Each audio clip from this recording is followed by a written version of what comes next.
I šta onda? I onda da im bacimo. Šta ćemo im baciti? Sjena. I to radiš? Da. A ko će povezat krave? Ja.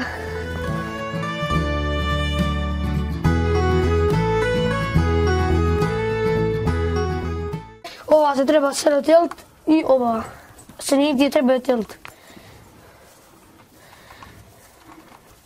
Ti sve znaš, kad bi se trebalo tilt? Pa ova sad neđem krajem mjeseca.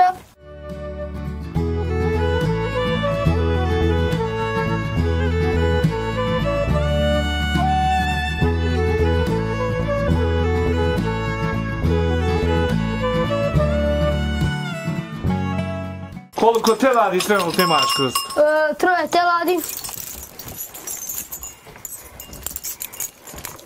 Hoćeš li ostavljati, što se kaže, za rane neko od teladi ili sve ide za prodaju? Pa sve sada trenutno ide za prodaju.